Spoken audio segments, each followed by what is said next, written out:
c'est la pub sur RMC. En attendant, lâchez vos commentaires dans le chat.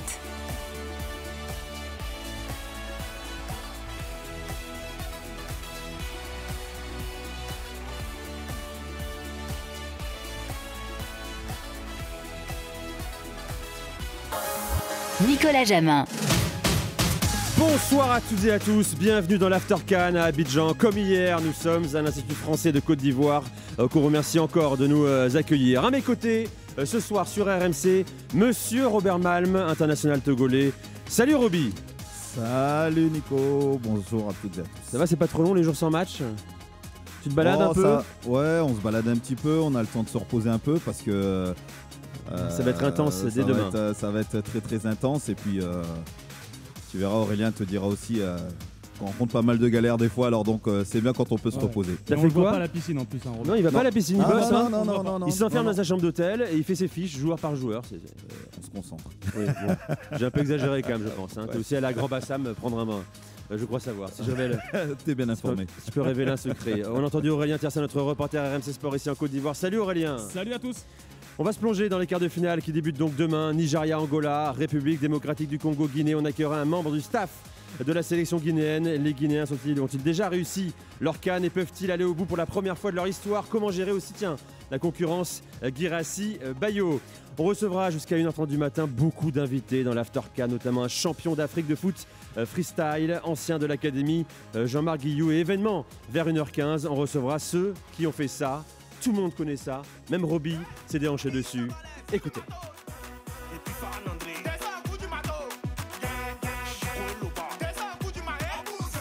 Tamsir et Doupi Papillon, deux artistes stars en Côte d'Ivoire et en Afrique qui font un carton avec leur coup du marteau qu'on entend partout ici à Abidjan et dans l'ensemble du pays, devenu l'hymne non officiel de la CAN. Près de 20 millions de vues sur YouTube pour ce seul clip. Ils seront avec nous tout à l'heure. C'est parti pour l'After CAN numéro 20 à Abidjan et sur RMC. Avec Total Energy, vibrons ensemble sur RMC au rythme de la Total Energy CAF Coupe d'Afrique des Nations Côte d'Ivoire 2023. Et avec nous, RMC, l'After CAN en direct d'Abidjan. Et avec nous pour... oui, Roby, encore une fois, j'ai marché sur le jingle. Je suis impatient de démarrer cette émission. Attention, là, ça va être sérieux, mais on va essayer de s'amuser aussi par les foot. Oui. Nous recevons, pour débuter l'After CAN, Jean-Christophe Béliard, ambassadeur de France en Côte d'Ivoire. Bonsoir, monsieur l'ambassadeur. Bonsoir. Très heureux de vous avoir à nos côtés. Merci d'être avec nous. Et Samuel Ducroquet, ambassadeur pour le sport. Bonsoir, Samuel. Bonsoir, Nicolas, bonsoir à tous. Bonsoir. Alors, on a de la chance parce qu'on le sait aussi, vous êtes des amateurs de sport, des passionnés de football également, donc on va parler football aussi avec vous. On va parler aussi de vos activités respectives en Côte d'Ivoire. On vous a vu d'ailleurs, monsieur l'ambassadeur. Moi, j'étais à Paris avant d'arriver ici à Abidjan dans une vidéo. Vous avez enfilé presque les crampons, le short, et vous avez fait quelques jongles, et vous étiez très à l'aise, bizarrement. Ouais, j'ai fait plus que des jongles, j'ai fait une roulette. Ah, même une roulette, on est d'accord. Hein. Et ça faisait 30 ans que je n'avais pas fait de roulette. Je ne savais pas que je savais faire les roulettes encore.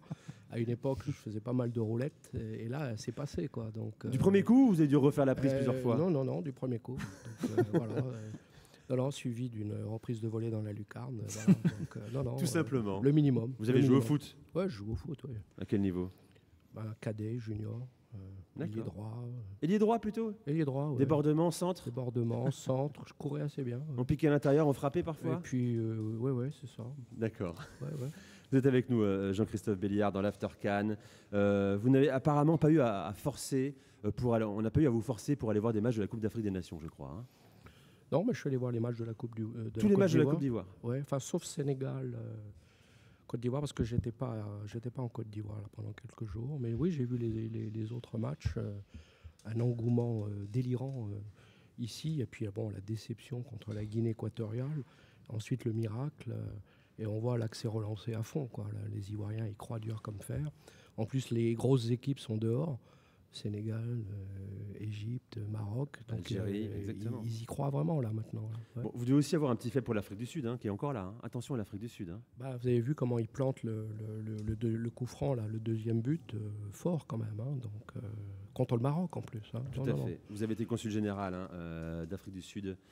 C'était 1999. Hein. Pas de France en Afrique du Sud, mais c'est vrai que j'étais très sud-africain. D'accord. Voilà. Mais en Afrique du Sud, c'est quand même plutôt le rugby et le cricket que le foot. Et en même temps, ils sont là. Hein. Bon, ils ont aussi organisé une Coupe du Monde, hein, donc ils connaissent. Hein. Samuel Ducroquet, je rappelle, ambassadeur pour le sport, et donc depuis 1 an à la tête de ce rôle. Vous dépendez du ministère des Affaires étrangères français. Alors pour ceux qui nous écoutent, en quoi ça consiste concrètement? Ambassadeur pour le sport. Alors grosso modo, si je résume, ça consiste à mettre la diplomatie au service du sport et inversement un peu plus de sport dans la diplomatie. Donc ça c'est une manière simple de le présenter. Et si on veut être un petit peu plus concret, on réalise depuis quand même un certain temps le pouvoir que représente le foot, le pouvoir que représente le sport, dans à la fois l'attractivité, l'image à l'international, le rapprochement entre les peuples. On était en retard, nous, Français, parce que c'est vrai qu'en France, souvent, on en parle dans l'after. Le football, en particulier, parfois est un peu méprisé par rapport à la culture française aussi. Traité comme une sous-culture en France. Est-ce qu'aujourd'hui, on est en train de mettre le sport enfin sur le devant de la scène et effectivement l'utiliser comme un outil diplomatique? Moi, j'ai pas forcément le sentiment qu'on est en retard. D'ailleurs, j'ai pas beaucoup d'homologues à travers le monde, d'ambassadeurs pour le sport. Il n'y en a pas des masses. Il y a pas mal de pays qui utilisent le sport comme un outil de coopération internationale, d'influence, de soft power, etc. Mais des ambassadeurs pour le sport, il n'y en a pas tellement. Par contre, j'ai vraiment le sentiment qu'aujourd'hui, le sport est en train d'occuper la place qu'il mérite dans la coopération internationale. Et que c'est plus un tabou aujourd'hui de s'intéresser au sport. On a l'ambassadeur de France en Côte d'Ivoire qui en est l'incarnation, qui maîtrise ce sujet à merveille. Mais ce n'est pas aujourd'hui quelque chose de tabou de parler foot, de parler sport au ministère de l'Europe et des Affaires étrangères. Et ça, c'est quand même quelque chose qui a été compris à la fois par les amateurs de sport et par ceux qui aiment ça moins, mais qui ont compris l'intérêt de la chose. Vous l'avez compris, vous êtes un grand amateur de sport, tout sport d'ailleurs, Jean-Christophe Béliard. Vous direz que c'est la discipline la plus fédératrice, justement, vous qui avez vécu dans de nombreux pays. Le quoi? Le foot? Le sport et le foot. Le sport. Tout à l'heure, je discutais avec l'ambassadeur pour le sport. Si je fais un résumé, moi, je suis rentré au ministère des Affaires étrangères il y a 40 ans maintenant. Et si je regarde derrière moi, les grands moments dont je me rappelle, c'est souvent des moments de sport. Je disais, et je plaisante pas, j'étais en poste à Washington pendant 4 ans. Entre nous, je ne me rappelle plus qui était le président des États-Unis à ce moment-là. Par contre, je me rappelle que c'était le grand retour de Michael Jordan. Rappelez, Michael Jordan avait arrêté le basket parce que son père avait été assassiné. Il s'était mis au baseball, ça a été une catastrophe. Et puis il revient et les Chicago Bulls gagnent 3 ou 4 championnats américains. Et c'était un moment délirant. Et pour moi, les États-Unis, c'est ça. Je me rappelle les États-Unis, de mon séjour aux États-Unis, parce que c'est ça. L'Afrique du Sud, je me rappelle de la demi-finale de rugby, de Coupe du Monde, où la France bat les All Blacks. C'était délirant la façon dont on bat les All Blacks. Le lendemain, j'amène mon gamin à l'école. Mon gamin allait à une école Sudaf. Et en arrivant, il y avait des centaines de parents d'élèves qui m'accueillaient en applaudissant, quoi. Donc ce genre de souvenirs, on n'oublie pas, quoi. Donc le sport, c'est important dans nos carrières et c'est important dans nos vies. C'est le cas aussi, vous parlez d'enthousiasme délirant aux États-Unis, en Afrique du Sud, également en Côte d'Ivoire. On est dans un pays de sport ici. On le voit, nous, dans la rue, on en parle souvent. On peut s'adresser à une mère de famille, à un enfant de 8 ans. Ils ont tous un avis sur le foot en particulier et sur le sport en général. Les Ivoiriens sont très connaisseurs dans le domaine du foot. Ils sont très techniques. Ils apprécient le foot et tout le monde apprécie le foot. Là, quand on a fait le clip avec des stars genre Didi Bey, Assalfo, ils connaissent le foot, mais ils pratiquent le foot. Ils sont hyper bons en foot. Les hommes politiques parlent foot, connaissent foot, s'intéressent au foot. Non, on est vraiment dans un pays de foot. C'est pour ça que c'est un gros délire, là, ici, la Coupe d'Afrique. Et c'est extraordinaire ce qui s'est passé, que la Côte d'Ivoire soit le dernier qualifié, qu'ensuite, il joue contre le Sénégal. Et tout le monde pensait que le Sénégal... on pensait que ça allait jouer entre le Sénégal et le Maroc. Ils battent le Sénégal, et de quelle façon? Et là, maintenant, l'enthousiasme, vous devez le sentir dans la rue.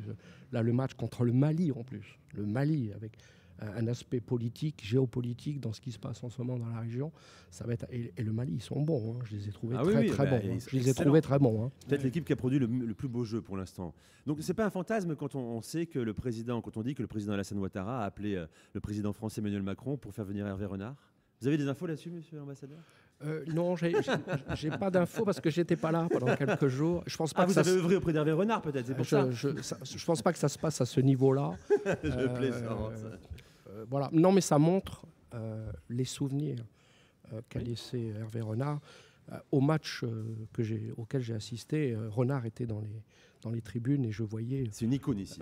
Ici, c'est vraiment une star absolue. Quoi. Oui. C'est intéressant de voir ça. Roby. Moi, je pense, pour revenir à ce que tu disais tout à l'heure par rapport à quelle est la place du sport, et notamment en France, moi, malheureusement, j'ai envie de dire qu'on est en retard.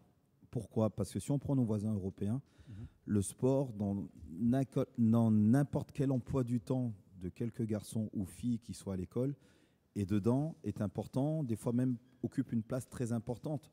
On étudie effectivement le matin au meilleur de pouvoir apprendre et d'absorber des choses. Et l'après-midi, on part dans une activité physique qui pouvait vous faire du bien. Alors, peu importe la discipline, là on parle de foot, mais ça peut être tennis, basket, tout ce que vous voulez, athlétisme. Et je pense que donner la possibilité à des enfants de rêver via le sport ou de mettre une place un peu plus importante dans l'emploi du temps dans le sport peut permettre à des garçons, des filles de prendre une autre voie différente. Bien sûr, ne pas tout miser parce qu'on sait que dans le sport, il y a la blessure, la réussite. Il faut aussi une part de chance. Donc, c'est pour ça que je rejoins Nico dans son introduction tout à l'heure. Quand il dit qu'on est en retard, je pense qu'on l'est vraiment. Parce que, mis à part de grands événements sportifs, Coupe du Monde, Jeux Olympiques, Coupe du Monde de rugby, bref, tout ce que vous voulez, on ne fait pas plus la promotion du sport. Oui. Et c'est ça, moi, qui m'embête. Je comprends bien la remarque et puis le point sur la pratique sportive. Je m'en cantonnais à la question de la diplomatie sportive et son rôle sur la scène internationale. Ce qui est quand même un sujet un petit peu différent, quand bien même on est souvent interrogé sur nos pratiques en France. Lorsque je rencontre, j'en sais rien, mon homologue, enfin pas un homologue, mais la ministre des Sports brésilienne, lors d'une rencontre internationale la fin dernière, elle me dit alors j'ai vu que les 30 minutes de sport par jour que le gouvernement français a décidé d'instaurer et de promouvoir dans le cadre de la grande cause nationale en 2024, comment ça fonctionne, comment vous vous y prenez, est-ce que le ministère de l'Éducation nationale est présent, est-ce que vous impliquez des sportifs de haut niveau, et ils sont curieux de ces choses-là. Donc nous, on essaie évidemment de projeter à l'international les bonnes pratiques que nous avons. On essaie d'en apprendre aussi de l'étranger. Et on apprend beaucoup de choses. Lorsque je me déplace à l'étranger, j'essaie aussi de visiter les infrastructures, de rencontrer les acteurs du sport à l'étranger, d'en tirer les bonnes pratiques et éventuellement de les répercuter en France. Donc sur la pratique sportive, évidemment, on peut faire mieux. D'ailleurs, Samuel Ducroquet, si on doit parler d'exemples, d'actions concrètes menées par votre activité, il y a le développement du football féminin en Irak. Voilà. Super vous projet. êtes allé il y a peu de temps en Irak. C'est un projet que vous avez mené. Ouais, c'est un super projet. Alors je vais pas totalement m'en attribuer la paternité puisque j'ai eu la chance de m'impliquer sur ce projet la semaine où j'étais nommé. Donc je vais quand même rendre à César ce qui est à César. C'est très honnête. Et l'ambassadeur de France en Irak, pour le coup, Éric Chevalier, a beaucoup travaillé conjointement avec la Fédération française de football, la Fédération irakienne de football, autour de ce projet. Grosso modo, en quoi ça consiste? Ça consiste à accompagner le développement du football féminin en Irak, mais sous toutes ses facettes. Sous la facette de la pratique, pour les jeunes femmes qui n'ont connu, soyons honnêtes, que la guerre dans leur histoire. Accompagner leurs entraîneurs, leurs manageuses, leurs arbitres, leurs encadrants, qui ont envie de pousser derrière cette équipe. Et puis aussi, là, on essaie sur la gestion des infrastructures, comment y accéder, etc. Donc, un projet vraiment fantastique qui s'est fait avec le soutien du ministère de l'Europe et des Affaires étrangères sur les questions de financement, mais qui a permis à ces jeunes femmes de développer leurs pratiques en Irak, mais aussi en France. Donc elles sont venues à Clairefontaine. Elles ont pu être sur la pelouse de Clairefontaine, là où les pros, là où l'équipe de France, les équipes de France masculines, féminines s'entraînent. Et c'était vraiment un très grand moment puisqu'on était là sur le terrain, nous aussi, avec l'ambassadeur de France en Irak, moi-même, Laura Georges, la secrétaire générale de la Fédé. On était en train de partager ce moment. Et c'est là qu'on sent vraiment le pouvoir du sport, le pouvoir qu'il a de rapprocher le monde. Et donc, elles sont là, de retour là, cette semaine, de nouveau à Clairefontaine, et elles vont faire leur premier match international. Donc l'équipe féminine d'Irak va faire son premier match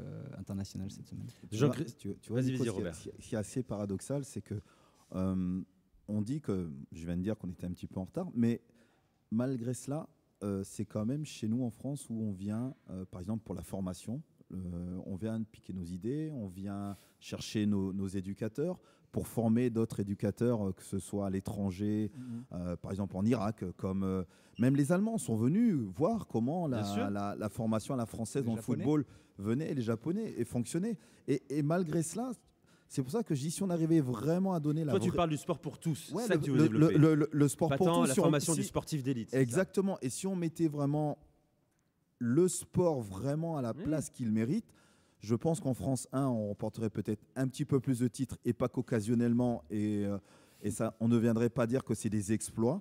Mais par contre, il faut reconnaître qu'on a un savoir-faire aussi en termes de formation, en termes de développement, qui est exporté un peu partout dans le monde, et la preuve avec effectivement cette initiative en Irak. Vous écoutez l'After CAN sur RMC avec Samuel Ducroquet, ambassadeur pour le sport, et Jean-Christophe Belliard, ambassadeur de France en Côte d'Ivoire. Vous voulez réagir notamment à ce que disait à l'instant Robert, monsieur oui, l'ambassadeur? Il y a une espèce de paradoxe français, parce qu'on parle beaucoup de l'individualisme des Français, mais en fait, quand on regarde les résultats sport par équipe, et je pense que c'est effectivement le résultat de tout un travail qui a été fait avec les jeunes, les benjamins, les minimes, les cadets, les juniors, les centres de formation.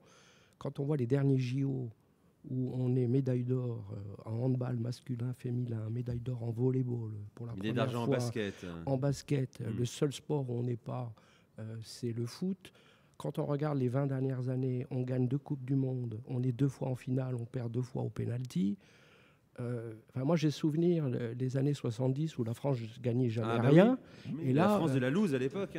Je m'en rappelle les matchs de Saint-Étienne contre le Bayern de Munich. On était des losers magnifiques. On perdait 2-1. L'équipe de France, le demi-finale ou la finale où on perd, Battiston a rappelé le truc, il se fait faucher, truc.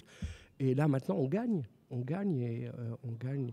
Et on gagne régulièrement. Et là encore. Mais on peut gagner plus encore, c'est ce que dit Robert justement. On peut être encore plus fort. Parce qu'on a un vivier extraordinaire. Non, mais il a raison.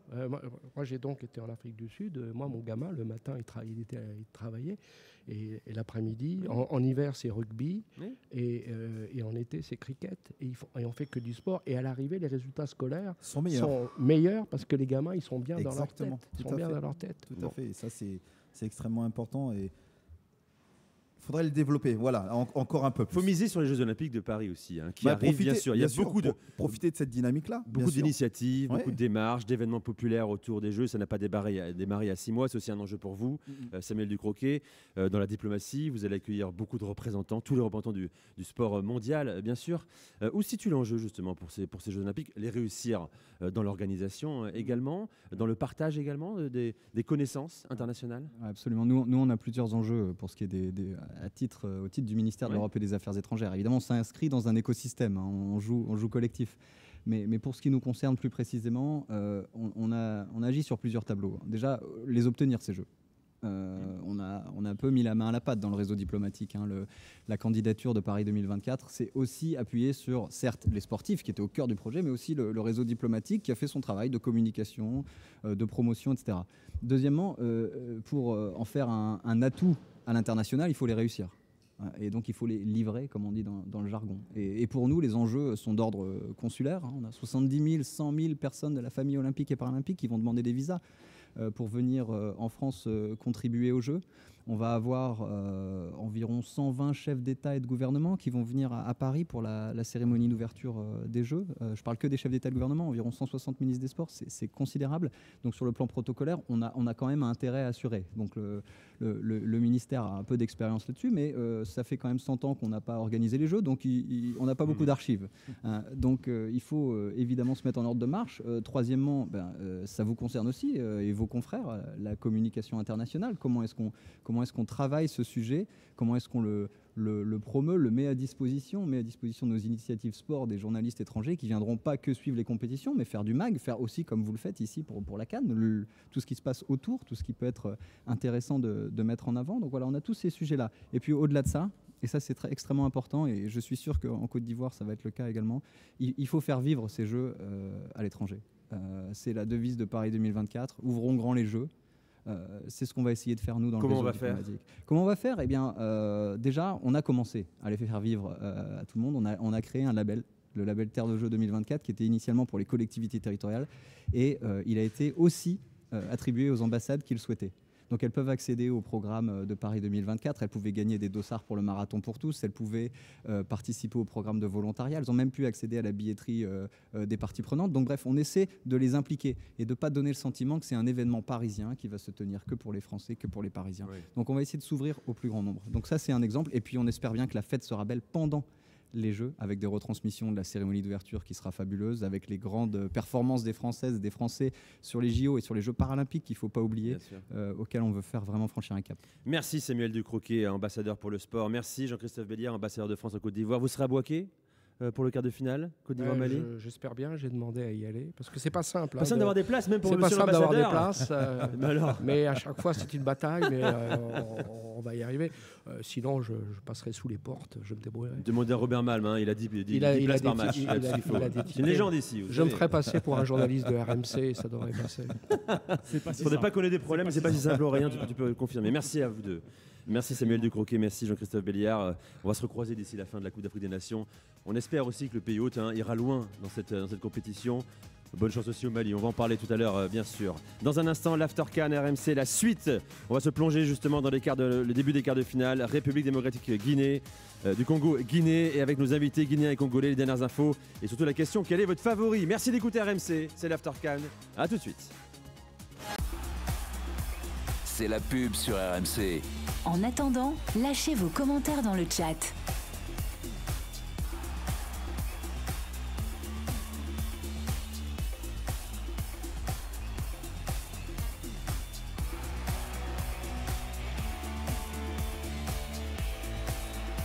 C'est la pub sur RMC. En attendant, lâchez vos commentaires dans le chat.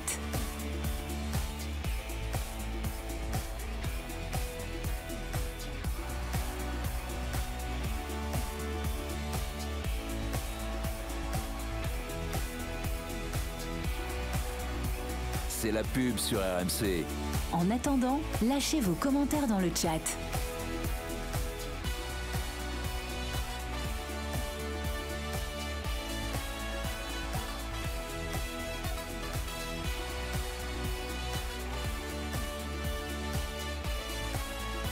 C'est la pub sur RMC. En attendant, lâchez vos commentaires dans le chat.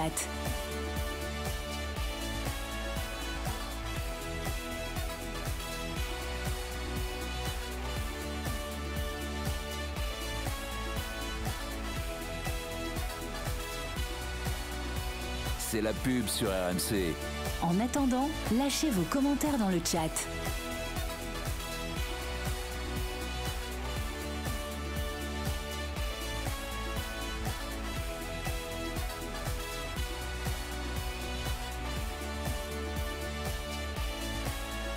C'est la pub sur RMC.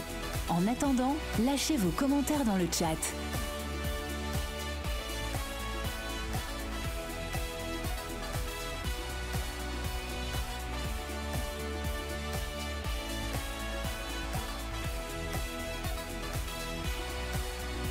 C'est la pub sur RMC.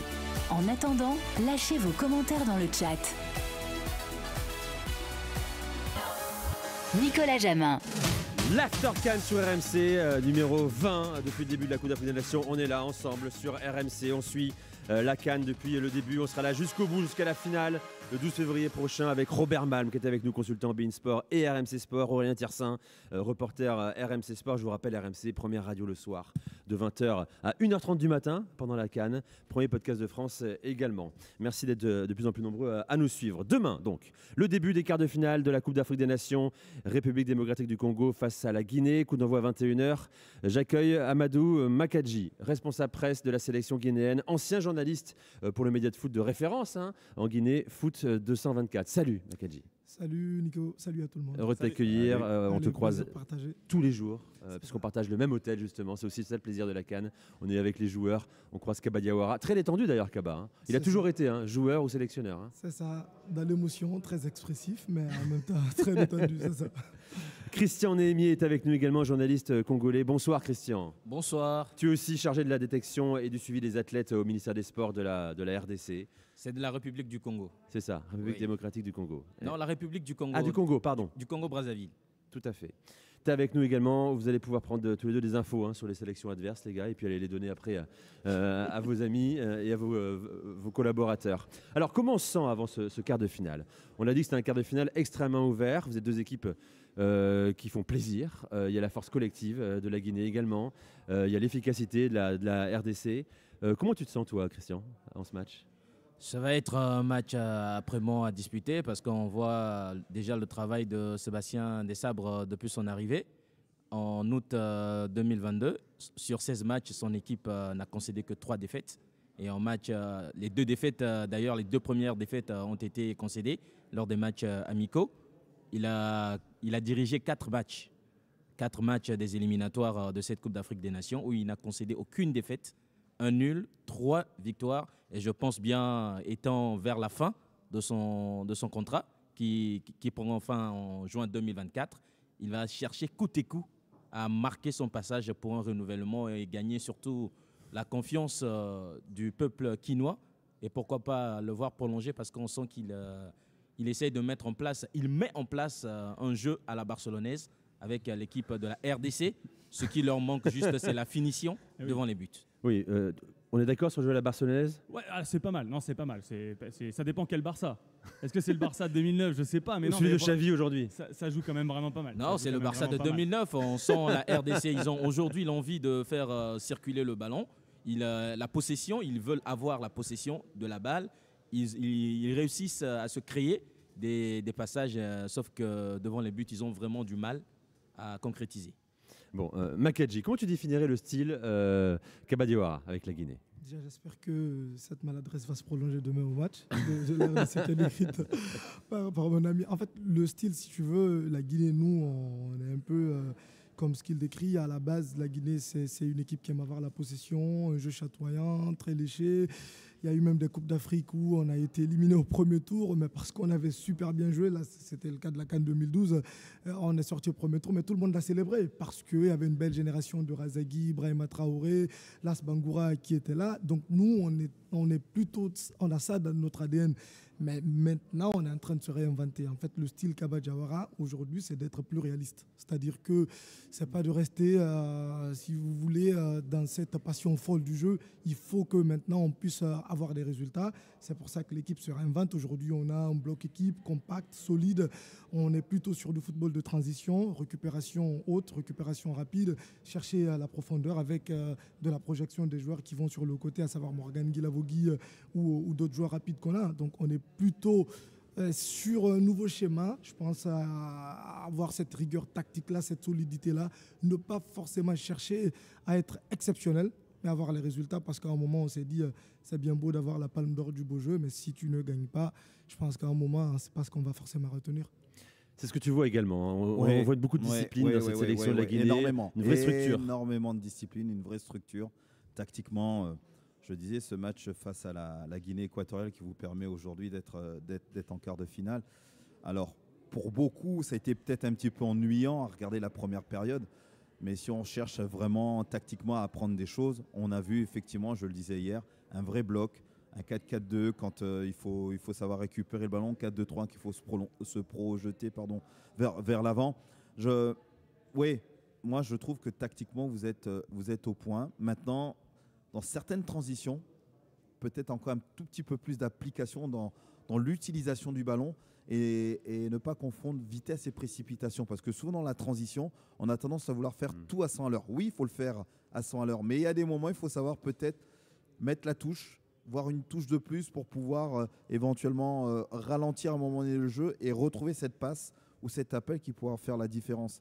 Et pour ce qui concerne la RDC, alors je n'irai pas dire jusqu'à ce que ça soit le jeu du Barça, loin de là, mais en tout cas on cherche effectivement à jouer, à produire quelque chose de clairvoyant, mais par contre c'est vrai que aujourd'hui il faut appeler un chat un chat, l'efficacité n'est pas au rendez-vous et pour l'instant on va dire que c'est solide, mais ça tient un fil par moment. Bon, la RDC elle a montré qu'elle n'était pas obligée de gagner pour aller très loin dans la compétition. Aussi. 4 matchs nuls et en quart de finale. Aurélien, un mot quand même sur cette équipe de la RDC. Ouais. Avec tout simplement des cadres, la colonne vertébrale elle est là. Lionel Pazzi, le gardien, alors qui n'est que en Ligue 2 en France à Rodez, mais qui a été efficace, qui a marqué son tir au but, donc déjà c'est un gars qui a beaucoup de confiance. Forcément, quand tu arrives en quart de finale, d'avoir un gardien qui est en confiance, ça joue. Chancel Mbemba, qui est le vrai patron de cette équipe, et puis on l'a vu même pendant son embrouille avec Walid Regragui à la fin du match contre le Maroc. Voilà, c'est un mec qui a un gros caractère, on le connaît en Ligue 1 désormais à Marseille, il passe quand même rarement au travers, donc avec un mec comme ça tu peux voyager. Mazouakou sur le côté gauche, je l'ai déjà dit hier, mais pour moi c'est le meilleur latéral latéral gauche de la Coupe d'Afrique des Nations. Kakuta était absent, mais c'est lui aussi qui peut apporter cette petite étincelle avec... Pour moi, le point faible, évidemment, c'est Bakambu. Je pense qu'il peut s'améliorer. D'ailleurs, il y a des rumeurs de transfert autour de lui. En ce moment, il pourrait quitter la Turquie, mais avec Silas en remplacement, Bongonda, Piquel, des mecs qu'on ne connaît pas beaucoup en France. Mais c'est vraiment un milieu de terrain intéressant. Je pense que la RDC a vraiment toutes les armes pour aller loin dans le tableau. Désolé, Makadi. Plus que la Guinée ? Non, mais ça nous. Ça va très bien à la Guinée. Pour ne pas te couper, en fait, nous, honnêtement, ça nous va très bien. J'ai vu les bookmakers, on nous donnait 7% de chances de gagner. La RDC était 3e. Absolument, nous, ça nous va. Ça nous va vraiment. On arrive tranquille, on sait qu'on a travaillé. Le boulot est déjà fait, c'est comme disait Kaba. Maintenant, on veut plus. Oui, après ça, c'est un couteau à double tranchant. En fait, ça dépend de comment on voit la chose. On voulait déjà briser ce plafond de verre des 8e de finale, ce qui est fait maintenant. Après, on est des compétiteurs, on ne veut pas rester dessus. Je pense qu'aujourd'hui, on a vu que cette Coupe d'Afrique était ouverte. Là, il disait que le gardien de la RDC joue en Ligue 2 en France. Ça ne veut pas dire bien grand-chose aujourd'hui dans cette Coupe d'Afrique. Le meilleur buteur, il joue en 3e division espagnole. Je pense qu'aujourd'hui, on sait que toutes les équipes sont là. Elles vendront cher leur peau. Elles sont là pour représenter tout un pays. Mais après, nous, le costume d'outsider, il vous va très bien. Il vous va à merveille. On a des ambitions. Et je veux quand même vous dire qu'on respecte, mais on n'a pas peur. Et il y a aussi la question des binationaux qu'on aborde souvent. Et là, je trouve qu'en Guinée, ça apporte vraiment quelque chose. Par exemple, la charnière Julien Janvier, Mouktar Diakabi, c'est des gars qui ont vraiment apporté quelque chose à cette équipe-là, avec une stabilité. Même Mohamed Bayo, ça lui permettra peut-être aussi de se relancer, même si ça va un petit peu mieux avec le Havre que ça n'allait avec le LOSC. Mais voilà, c'est des gars qui apportent aussi de la stabilité, avec toujours des tauliers comme Naby Keïta et Serhou Guirassy qui a explosé là dernièrement. Mais je trouve qu'il y a vraiment une bonne alchimie entre les Guinéens de Guinée et les binationaux venus de France notamment. En fait, ils apportent surtout de la qualité et je pense que c'est vrai que ce problème-là, il n'est pas que guinéen, il est même africain, souvent de trouver un savant mélange qui est l'intégration des binationaux, que ceux qui aussi, les nationaux aussi, si vous permettez que j'utilise cette expression-là, les intègrent. Et nous, par exemple, je pense que là, aujourd'hui, c'est quelque chose qu'on a réussi. On a eu du mal à le faire avant, des joueurs comme Kevin Constant qui ont eu des difficultés à trouver leur place. Aujourd'hui, tu vois Mouktar Diarabi, celui qui l'a intégré à cette sélection, c'est Isiaga Silla qui est un national. Donc, tu as des affinités comme ça qui se créent. Et ce que je dis, ce qu'ils apportent surtout de plus, c'est la rigueur, c'est la qualité associée à l'expérience et aussi à la qualité des nationaux. Naby Keïta, Amadou Diawara, Agibou Kamara qui est aujourd'hui une sensation. Naby Keïta dans la sélection, c'est la star de la sélection depuis très longtemps. Il est un peu en perte de vitesse, lui-même le dit, il le sait, mais il est important dans la sélection. Comment il se comporte au quotidien? Il est totalement dans l'esprit collectif, même si son temps de jeu est réduit? C'est la pièce maîtresse de ce projet. On sait que Naby Keïta, il est au cœur du projet parce qu'il faut rappeler que quand Kaba il reprend cette équipe il y a 2 ans, il va sur une logique de reconstruction et si vous voulez, la tête de gondole de ce projet-là, c'est Naby Keita, de par son aura, de par son expérience, mais surtout de par sa personnalité, parce que c'est quelqu'un qui ne cherche pas forcément à avoir la lumière sur lui. C'est quelqu'un qui est dans le partage, qui aide aussi les jeunes joueurs en Agibou. S'il est à son meilleur niveau, c'est parce qu'il est poussé derrière par un Naby Keita. Et aujourd'hui, ce rôle-là, qui est de l'ombre, il est très très utile aujourd'hui à l'équipe et même sur le terrain. Et il accepte en plus, c'est ça qui est intéressant. Il accepte et quand il rentre, on voit qu'il apporte de la qualité parce qu'on voit que l'équipe monte d'un cran. Quel est, Christian, le joueur de la RDC qui t'a le plus impressionné depuis le début de la compétition? Si tu devais en sortir un.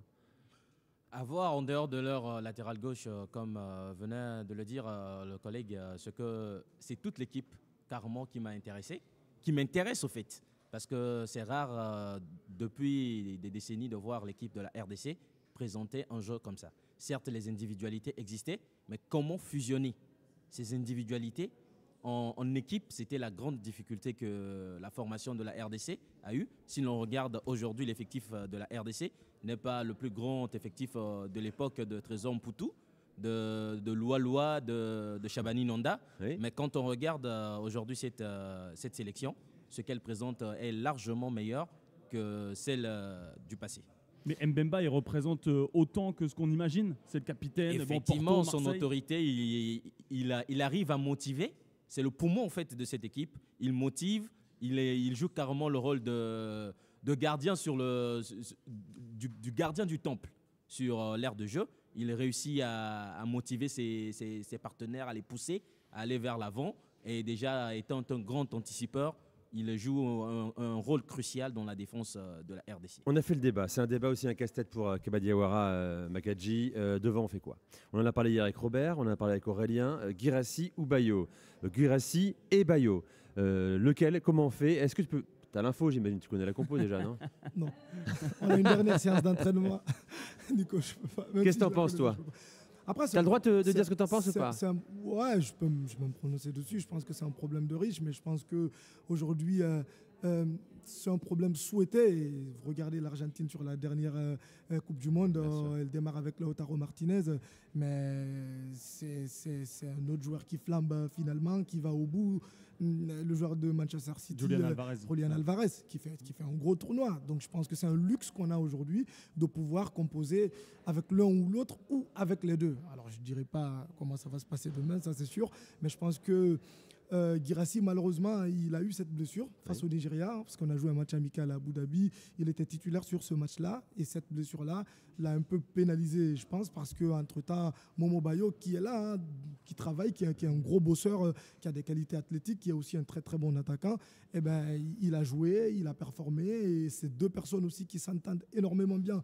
Voilà, d'accord, il y a une concurrence très saine entre les deux. Exactement, très saine, et qui ont vraiment des affinités. Maintenant, c'est un luxe pour le coach d'avoir ce choix-là. Robert. Ouais, et ce qu'il faut remarquer, que ce soit d'un côté ou de l'autre, que ce soit la RDC ou de la côté de la Guinée, c'est que même les joueurs cadres, les joueurs phares, acceptent éventuellement de perdre du temps de jeu, mais d'être quelque part un fédérateur, le moteur, le lien entre le groupe et le coach. Et ça, c'est extrêmement important parce que on a pu vivre peut-être par le passé certaines stars africaines qui n'acceptaient peut-être pas ce rôle-là. Et aujourd'hui, il faut quand même remarquer que dans certaines sélections, on va prendre comme pour Naby Keita, qui aujourd'hui effectivement a peut-être moins de temps de jeu, mais accepte effectivement ce rôle de grand frère quelque part pour pouvoir accompagner les garçons. De toute manière, moi je pense que Kaba ne va pas toucher grand-chose à l'équipe de demain par rapport au match de demain. Et on risque d'avoir certainement peut-être un remake de ce qui s'est passé sur le dernier match. Christian, tu voulais réagir? Oui, c'est pour appuyer ce que Robert venait de dire, parce que dans la conférence d'avant-match d'aujourd'hui, même les deux sélectionneurs l'ont bel et bien notifié. Kaba Diawara a bel et bien abordé cette question de Naby Keita, où il a même, pour lui, il s'est dit si ils ont pu battre la Guinée équatoriale, c'est à cause de Naby Keita. Oui.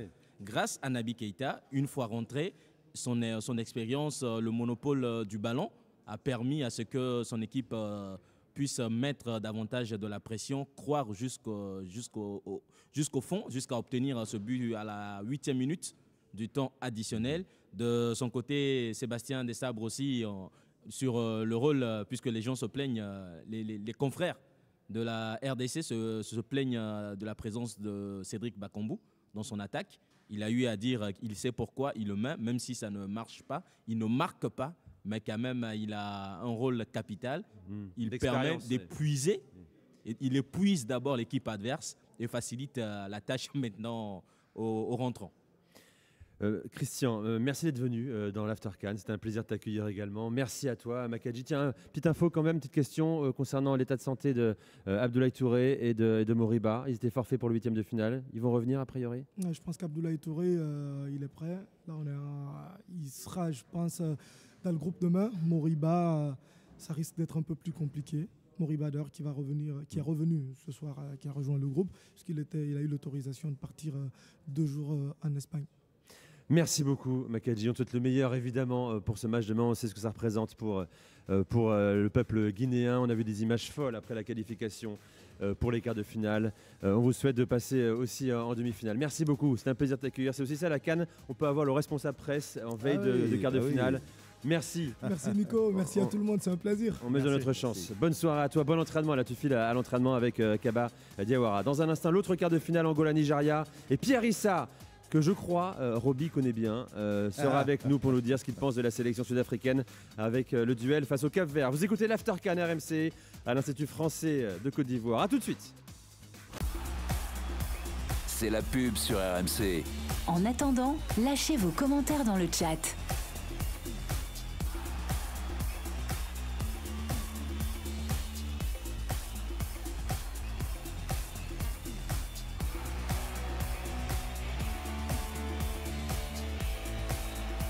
C'est la pub sur RMC.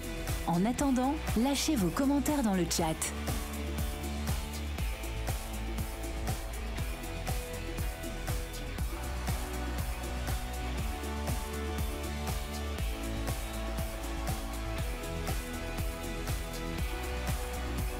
C'est la pub sur RMC. En attendant, lâchez vos commentaires dans le chat.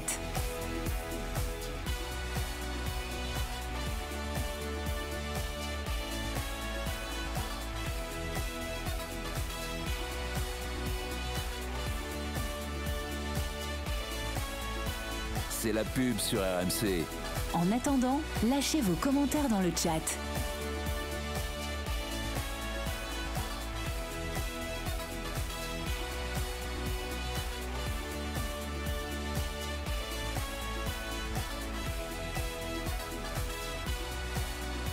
C'est la pub sur RMC.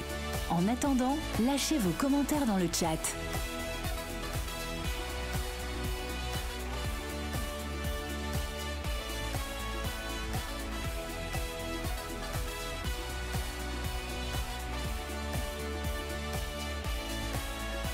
C'est la pub sur RMC. En attendant, lâchez vos commentaires dans le chat.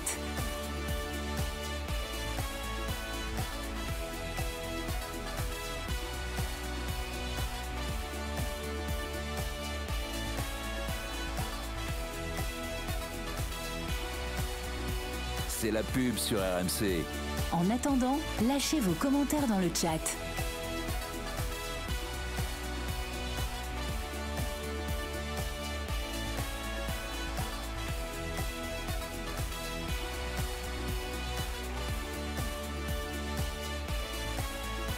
C'est la pub sur RMC. En attendant, lâchez vos commentaires dans le chat.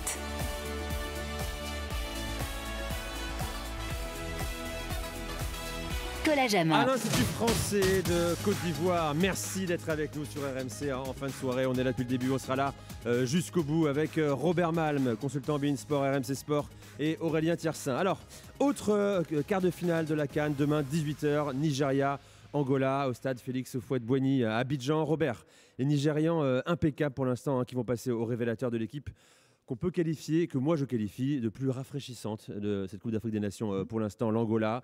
9 buts en 4 matchs, 3 victoires et 1 nul. Comment tu vois toi ce rapport de force? C'est un peu la grande inconnue. Très très grande inconnue. Alors, on a vu le Nigeria qu'on n'a peut-être pas passé parmi les favoris au début de compétition ou parmi les ultra favoris et puis qui finalement répondent présent. Encore une fois, je me base sur ce que j'ai vu aussi et notamment face au Cameroun. Je vous avoue que moi, cette équipe de Nigeria m'a fait vraiment grande impression, accompagné, je le répète encore une fois, par un grand Victor Osimhen.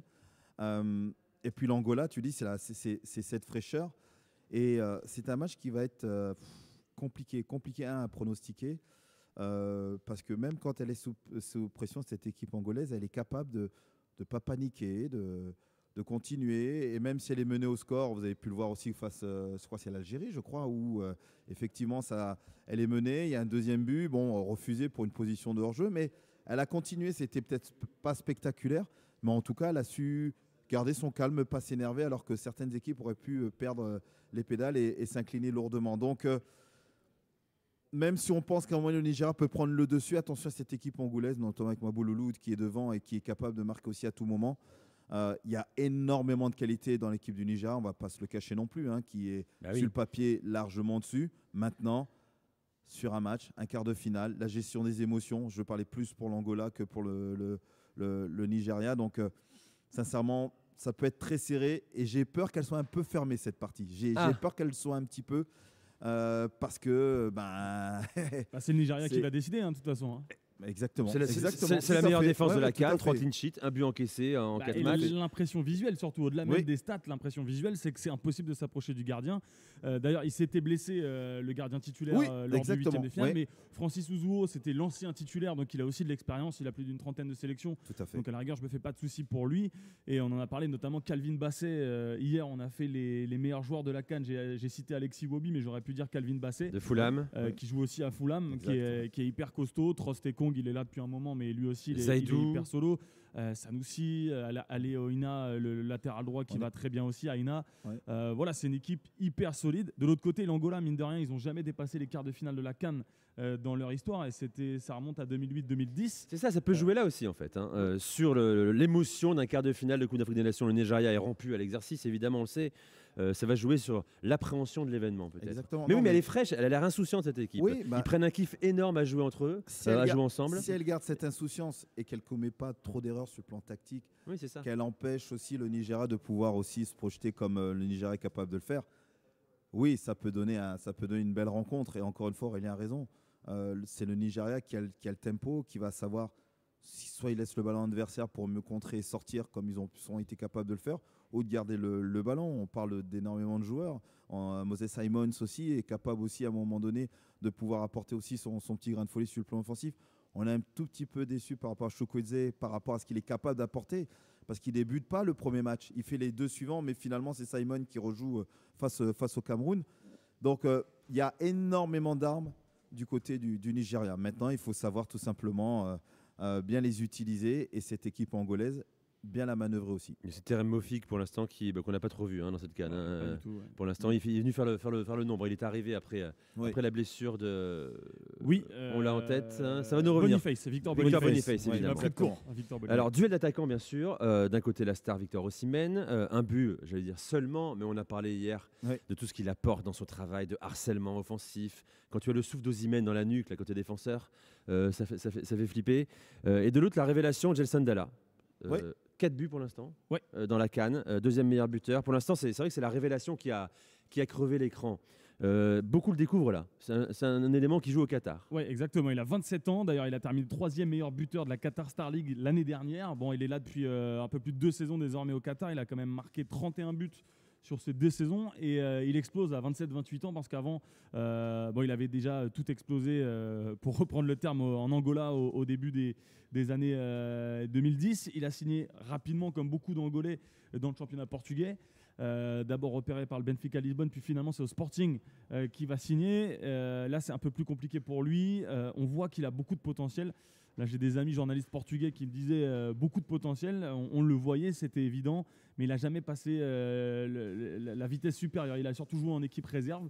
Il a eu quelques matchs avec l'équipe première. Il a été prêté en Turquie, il a été prêté à Rio Ave, mais ça marchait toujours pas.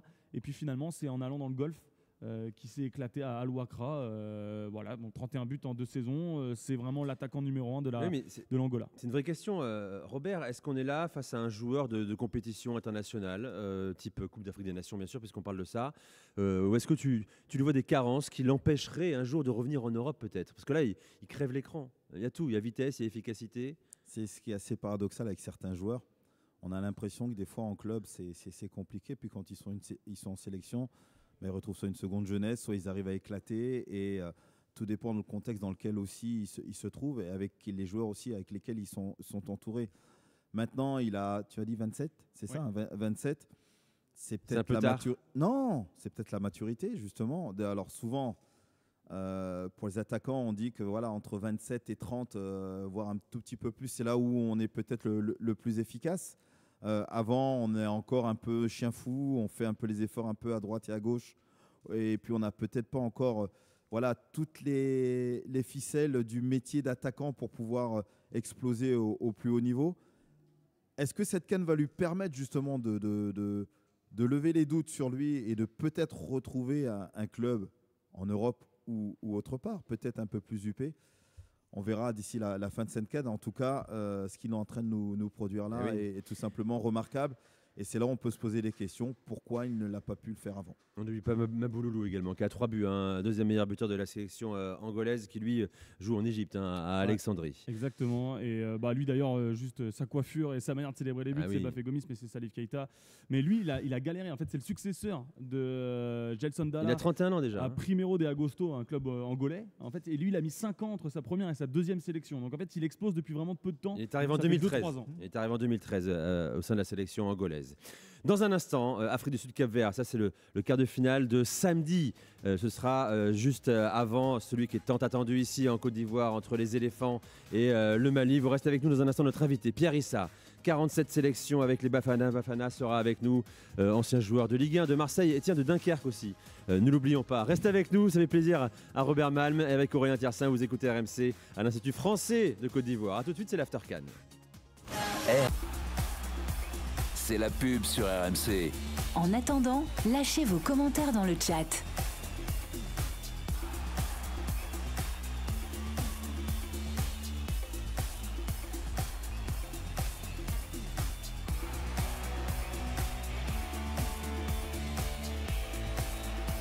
C'est la pub sur RMC. En attendant, lâchez vos commentaires dans le chat.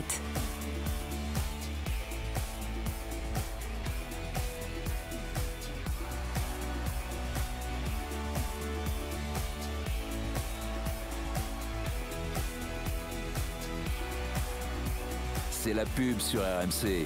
En attendant, lâchez vos commentaires dans le chat.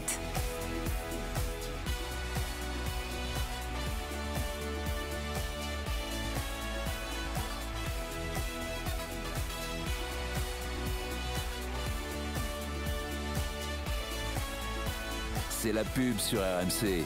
En attendant, lâchez vos commentaires dans le chat.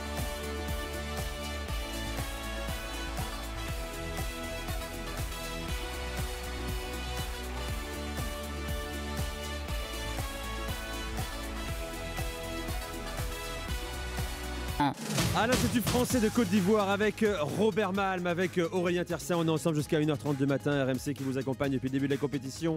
RMC première radio de France le soir, désormais de 20h à 1h30 du matin. Samedi donc, Côte d'Ivoire-Mali à 18h, l'affiche des quarts de finale et Cap-Vert, Afrique du Sud. On a un invité de marque qu'on connaît très bien en France, le plus français des Bafana Bafana et sur RMC. Pierre Issa. Salut Pierre. Bonsoir à tout le monde. Très heureux de t'accueillir dans l'After CAN. 47 sélections, je le disais, avec l'Afrique du Sud. 5 saisons à l'OM notamment. Adversaire des Bleus en 98. J'imagine, alors évidemment, je te pose la question, je pense que ça te saule un peu, mon cher Pierre, qu'on te parle régulièrement de ce France-Afrique du Sud au Vélodrome. Hein. Oui, toujours.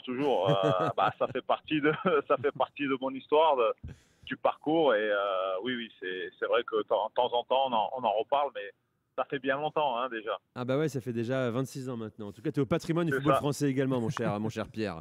Il y a un homme que tu connais, je crois. Tu connais Robert Malm? Oui, très bien. Et d'ailleurs, je suis les très bons commentaires et analyses en ce moment sur la CAN et même à travers tous les matchs de Ligue 2. Et ça me fait plaisir de l'avoir aussi parmi nous au téléphone. Bah, merci Pierre. Moi, en tout cas, ça me fait plaisir parce que ça fait un moment qu'on ne s'est pas revus. Racontez l'histoire, vous avez joué ensemble à Dunkerque. On a joué ensemble à Dunkerque. Exact. Enfin, c'est plutôt moi qui ai joué avec lui. Parce que lui, c'est déjà moi, je venais faire un peu le ramasseur de balles, on va dire. Ouais, non, mais au-delà de ça, Pierre, après, a une belle carrière. La preuve, c'est qu'il l'amène en équipe nationale et pour jouer effectivement cette Coupe du Monde.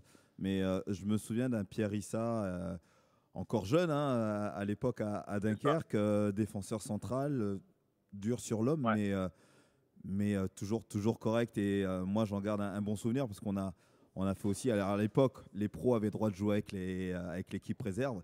Mais c'est vrai que moi, je garde en tout cas un super souvenir avec tous les garçons qu'on a pu connaître aussi à Dunkerque, Pierre. Et c'est vrai qu'il y avait Pierre Fanfan aussi qui était avec nous. Hein. C'est vrai, il y avait José était avec nous aussi. Donc voilà, ça rappelle de bons souvenirs du côté de Tribu. Alors, parlons de la CAN, parlons de l'Afrique du Sud, mon cher Pierre. Hein. Les Bafana étaient attendus avec leur ossature. On en parle quasiment tous les soirs, Mamelody Sundowns. Ils n'ont pas déçu, en sortant le Maroc, bien sûr, notamment. Est-ce que tu penses qu'ils montent en puissance, qu'ils peuvent montrer encore plus? Je pense après la prestation contre le Maroc, oui, ils vont monter en puissance, puis ils vont être encore plus au niveau confiance. Ça va vraiment booster tout le monde, tout en gardant le respect du futur adversaire. Mais c'est vrai que vraiment dans le contenu du match contre le Maroc, à part peut-être les 10 dernières minutes avant le carton rouge, c'est vrai qu'on a vraiment senti les Bafana bien en place et qui maîtrisaient bien leur jeu. Et aussi, il faut tirer le chapeau à cet axe central et aussi aux gardiens. Je pense qu'aujourd'hui, ils font vraiment une grosse CAN. Et je pense que tous ces joueurs aussi aujourd'hui ont pris de la maturité, de l'expérience, notamment à travers les Mamelody Sundowns. Et ça fait un bout de moment qu'ils jouent ensemble. Donc, il y a vraiment, oui, quelque chose qui s'est bien installé. Et ça fait plaisir à la nation que les Bafana aussi soient bons et aillent un peu plus loin dans la compétition. Pierre, toi qui as un œil plus qu'aiguisé, parce que tu es un excellent agent aussi aujourd'hui, tu vois pas mal de joueurs, de jeunes joueurs que tu accompagnes, que tu fais signer un peu partout. Ton équipe nationale, tu la vois aller jusqu'au bout de cette compétition, c'est-à-dire aller jusqu'à même la victoire finale? Tu sais, aujourd'hui, quand tu arrives à disputer un match et t'élimines entre guillemets celui qui allait postuler à la gagner, notamment le Maroc, et surtout par rapport au parcours qu'ils ont fait à la Coupe du Monde. Je vais dire oui, aujourd'hui, quand tu vas jouer un quart de finale, généralement, tu le joues, c'est pour aller aussi en demi, et après, quand tu es en demi, tu vas aller au bout. Donc, je pense vraiment aujourd'hui, la performance va vraiment aussi donner plus de confiance, mais je pense aussi qu'ils ont un coach qui est vraiment intelligent au niveau de la psychologie. Je pense pas qu'ils vont aussi, ils savent d'où ils viennent. Donc, ils vont vraiment aussi respecter l'adversaire. Mais je pense qu'aujourd'hui, oui, ils peuvent au moins prétendre à aller le plus loin possible. Et on espère, parce qu'ils ont quand même, par le passé, les Bafana ont une expérience aussi en Afrique. Et ça serait dommage que vraiment, après ce match contre le Maroc, je suis d'accord avec toi. Ils n'aillent pas plus loin. Tout à fait, voilà. Aurélien. Oui, Pierre, justement, la plus belle génération sud-africaine, t'en faisais partie. Le fer de lance, c'était Benny McCarthy, mais entre 96, la CAN que la Sud gagne jusqu'au début des années 2000. Après, ça a été vraiment plus compliqué. Même la Coupe du Monde 2010, finalement, malheureusement, ça s'arrête au premier tour. Et là, ça revient un peu sur le devant de la scène. Nico en parlait tout à l'heure, mais est-ce que vraiment c'est le développement de clubs tels les Mamelody Sundowns, ou alors tu dis aussi un coach comme Hugo Bross, qui a réussi à gagner la CAN avec le Cameroun, arrive, parce qu'il n'y a pas de star, même Percy Tao qui à un moment donné était à Brighton, où il y avait des problèmes de permis de travail, est reparti, aujourd'hui il joue en Égypte aussi, donc il n'y a pas vraiment de star vu du continent européen, donc c'est un vrai collectif, mais c'est vraiment les Mamelody Sundowns qui sont à la base de ça. 7 titulaires en huitième de finale, 7 titulaires de joueurs des Mamelody Sundowns. Vas-y Pierre. Non, je pense que c'est une bonne analyse. Aujourd'hui, ce qu'il faut savoir, c'est que ceux qui connaissent l'Afrique et les championnats et l'Afrique du Sud le savent.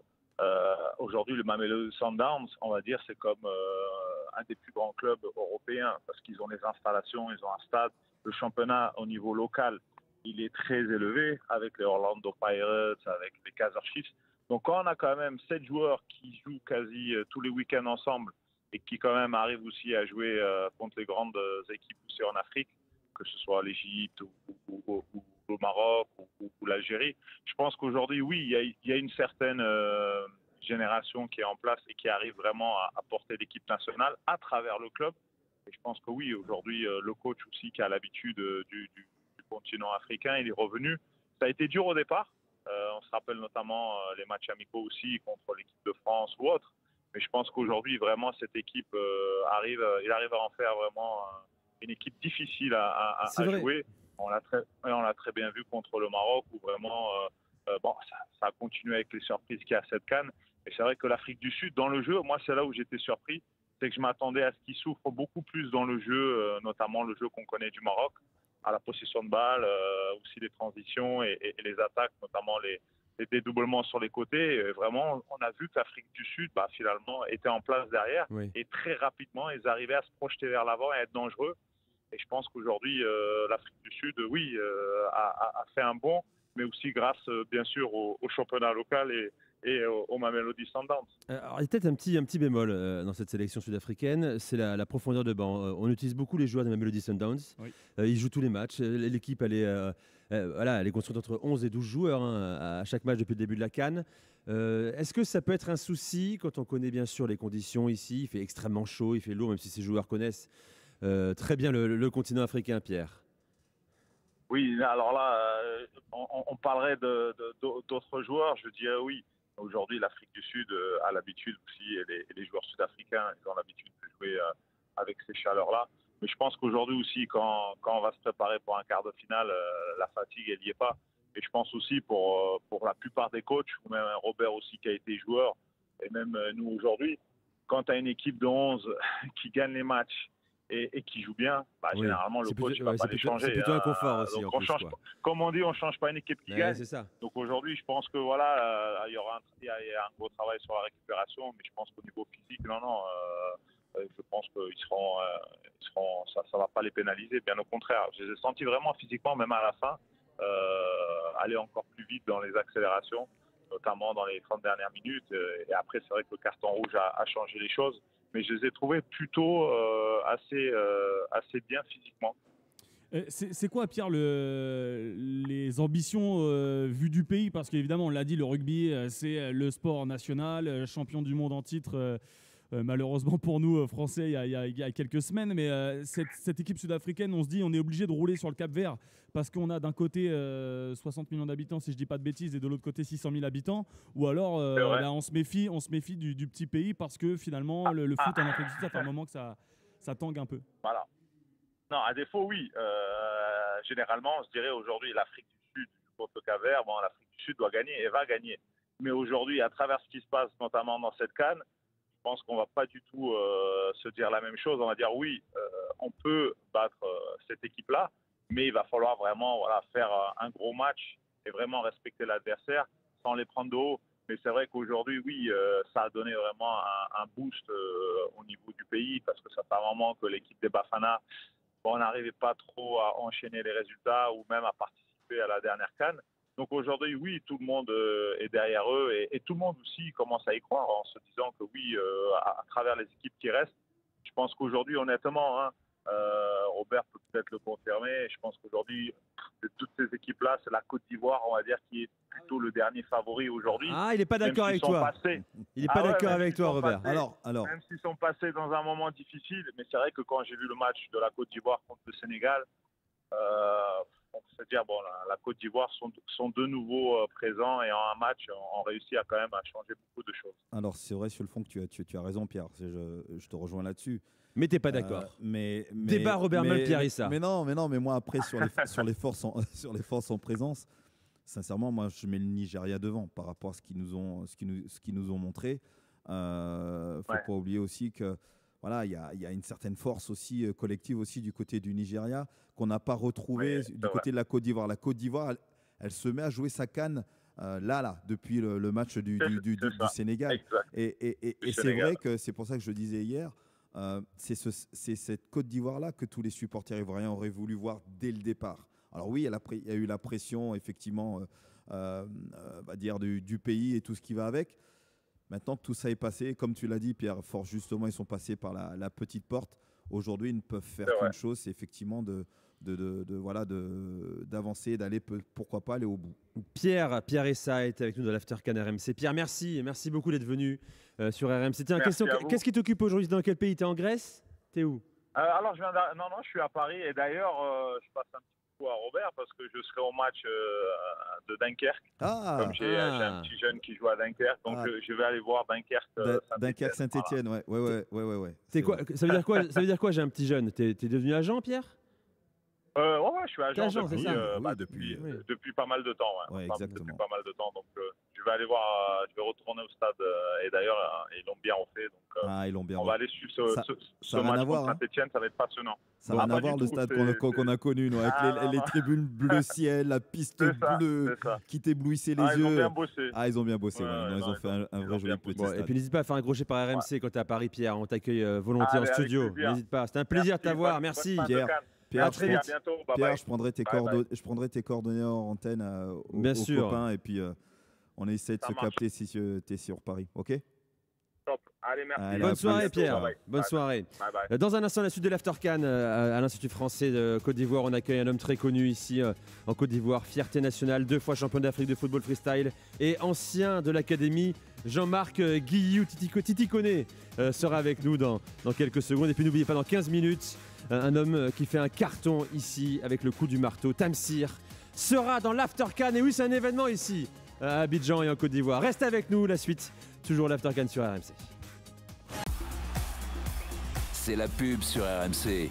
En attendant, lâchez vos commentaires dans le chat.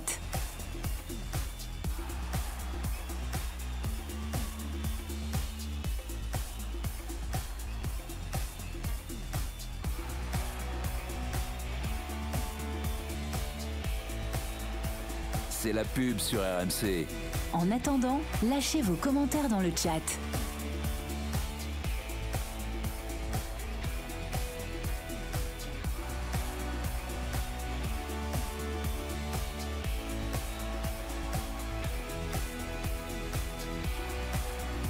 C'est la pub sur RMC. En attendant, lâchez vos commentaires dans le chat.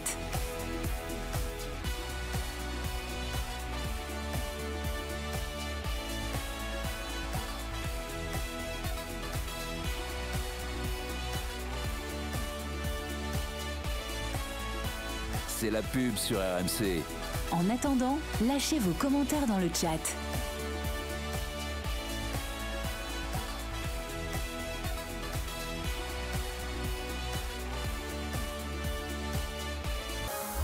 Nicolas Jamin. À l'Institut français de Côte d'Ivoire, l'After Can sur RMC, toujours avec Robert Malm, avec Aurélien Tiersin. Dans quelques minutes, on va se déhancher, on va faire un coup du marteau. Robert la connaît par cœur, effectivement, la chorégraphie. Tamsir est déjà là, il arrive dans un instant sur RMC. Faut expliquer quand même Tamsir, hein, Aurélien. C'est un phénomène et c'est pas nouveau, ça fait 10 ans que c'est une star ici en Côte d'Ivoire. Hein. Il avait 15 ans apparemment quand il a sorti sa première dinguerie ici. Puis voilà, c'est le mec qui monte, c'est peut-être le Joule local qui a réuni tous les meilleurs rappeurs de Côte d'Ivoire et aujourd'hui c'est un carton. Et qui a fait un carton avec l'hymne non officiel de la CAN, le coup du marteau, quasiment 20 millions de vues sur YouTube. Tiens, il le connaît, Titi Koné est avec nous. Salut Titi. Salut. 26 ans, 2 fois champion d'Afrique de football freestyle. Tu as été 9e mondial de la spécialité, 4 participations au championnat du monde. On n'exagère pas quand on parle de la star qu'est aujourd'hui Tamsir. Hein. Tamsir, c'est une légende. C'est une légende. Ouais, c'est une déjà. Ça fait Tamsir la légende. Bon, et toi aussi, tu es une légende, hein. Tu le sais ça aussi. Hein. Oui, je sais. Il est bon, tu t'y connais. Tiens, tu vas nous parler de ton parcours dans un instant. Tu es proche de beaucoup de joueurs de la sélection ivoirienne. Oui. Tu m'as dit ça. Donne-nous des nouvelles des éléphants là, à 2 jours du quart face au Mali. Bon, comment ils vont? Tout se passe bien vu qu'on a été vraiment humiliés il y a quelques semaines. Et je pense que là, ils ont le moral. Tout se passe bien, ils s'entendent. Il y a l'harmonie parfaite et les entraînements se passent très bien. Tu connais qui, toi, au sein de la sélection, là, personnellement? Franck Kessié. Tu l'as critiqué, Franck Kessié, aussi, ou pas, comme tous les Ivoiriens? Non, moi, je l'ai toujours soutenu. Et quand je le soutiens, on me dit, ouais, toi, c'est parce que tu es proche de lui et tout. Je dis, non, c'est pas ça. C'est parce que c'est quelqu'un, il a le dos large. Malgré tout ce qu'on dit sur lui, vraiment, il est très serein sur le terrain, il est très concentré. Franck Kessié. Vraiment, là, il vient de nous faire sortir. Ah là, il a sorti l'expérience. L'expérience et vraiment la sagesse. La aussi. sérénité, la Voilà, sagesse. Tout à fait, Titi connaît. Camille Bidot est avec nous également, responsable impact et développement du projet Agora Win-Win. Bonsoir Camille. Bonsoir. Très heureux de vous recevoir dans l'After Can sur RMC. On parle régulièrement des projets de développement dans ce pays, la Côte d'Ivoire. Concrètement, qu'est-ce que c'est le projet Agora Win-Win ? Le programme Agora, c'est la construction et l'exploitation de complexes socio-sportifs de proximité dans les quartiers populaires. Donc aujourd'hui, on a 4 Agora à Abidjan et on est en train d'en construire à l'intérieur du pays. À la fin 2024, normalement, on aura 12 Agora. Dans une Agora, vous trouvez des terrains de sport, donc de foot, de hand, de basket, terrains multisports, on a même des tennis, skateparks maintenant. Et ces infrastructures sont à destination... Il y a Titi qui notamment me le fait rire en Titi, face. Titi aussi. Titi est venu Vous plusieurs connaissez fois à tous les deux. l'Agora. C'est ouais, bien on les se connaît Agora, bien. c'est bien, ça se passe bien. Et Agora Koumassi, Port-Boué, Yopougon. Et ça va permettre à plein de jeunes de ces gens des communes de pouvoir s'exprimer, et aller au sport, être vraiment se réunir, quoi, tu vois. Et c'est une bonne initiative. Les Ivoiriens ont investi massivement, les Agora justement. Vous avez récemment inauguré 2 Agora, il a dit Titi, à Yopougon et Port-Boué, exactement. C'est ça. Et à Abobo, l'année dernière, et Titi Koné est venu faire une démonstration de jongle avec son équipe pour une compétition justement qui a permis de sélectionner une équipe qui va partir en France. Représenter la Côte d'Ivoire. Avec l'appui financier du ministère de la jeunesse ivoirienne. Ouais, en fait, nous, on construit pour le compte du ministère des Sports. D'accord. Et c'est eux les bénéficiaires du projet.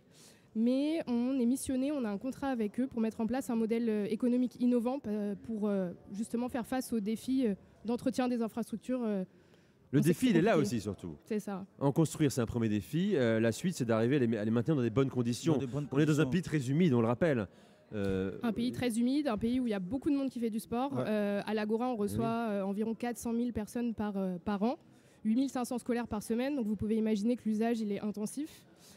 Et entretenir des complexes de genre, ça coûte beaucoup d'argent. Donc voilà, il faut mettre en place un modèle économique. Titi, toi aussi, tu as monté ta fondation. La fondation sobrement intitulée Titi Koné. Ouais, la fondation TK3.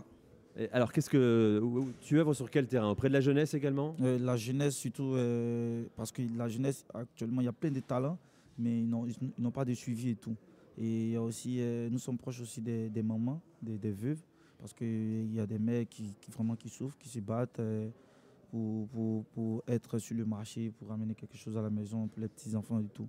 Donc on essaie d'être un peu proche de ces familles défavorisées. Là. Tu réunis des fonds, c'est ça? Oui, avec des amis qui m'aident beaucoup. Et surtout, on essaie de voir comment relayer les informations en passant par aussi l'ambassade de France qui nous apporte son soutien à sa manière et tout. Alors Titi, avant de faire du foot freestyle, tu avais l'ambition d'être footballeur professionnel aussi. Oui, tu as passé un test en 2006 au Mali pour intégrer la célèbre académie Jean-Marc Guilloux. C'est ce que tu as fait. Rappelle-nous, ce test-là, il y avait qui comme grand nom? Il y avait Bissouma. Yves Bissouma, tout simplement. Bissouma, il y avait le petit frère Javino, il y a aussi Alphonse. Amari Traoré, tu m'as dit aussi. Il y avait Amari Traoré aussi, il y avait Doumbia. Bien sûr. Il y avait Dogeles Néné aussi, tous ceux. Ils sont venus après, en fait. Dogeles Néné est venu après. Et finalement, toi, le test, tu l'as réussi et tu es parti à l'académie de Jean-Marc Guilloux en Thaïlande. Oui, j'ai fait 6 mois là-bas et après, il y a eu des discussions et tout. Après, je suis revenu. Mais je ne me suis pas découragé, j'ai continué encore. C'est comment la méthode Jean-Marc Guilloux? Est-ce qu'on s'entraîne réellement pieds nus? Oui, réellement C'est vrai ça? Parce que même à Abidjan, ici, on avait commencé avec le coach. Notre coach a eu pour un complexe sportif qui s'appelait Coach Tyson. C'est avec lui qu'on a commencé, on jouait que pieds nus. Oui, on en parlait hier de Coach Tyson. Et on jouait même pas avec de gardien. C'est que le joueur, le défenseur ou l'attaquant, on met au poteau, il n'a pas le droit de toucher le ballon avec la main. Mais comment on fait après pour avoir des bons gardiens, Titi? C'est le problème. Non, ça c'était sa stratégie à lui, c'était la formation pour être vraiment très, très technique. Il faut que tous les joueurs s'arrangent avec la technique. On n'a pas besoin d'un gardien, il faut être très bon en défense. Donc je te promets que Bissouma, c'est lui qui était le gardien. Et il ne devait pas prendre le ballon avec la main. S'il prend le ballon, il connaît ce qui va se passer après. Il était déjà impressionnant, Bissouma, à l'époque? Non, il était très impressionnant. Coup de pied, il doit prendre la poitrine. Et souvent, quand il a moitié le ballon, il essaie de s'appuyer sur ses coéquipiers. 1-2, il monte, il va marquer, il revient au poteau. Bon, tu as renoué en 2021 avec le foot, 11 contre 11. Tu as signé un contrat dans un club ici en Côte d'Ivoire. En Côte d'Ivoire avec Lissa Sandra, je fais 2 ans avec eux. Oui.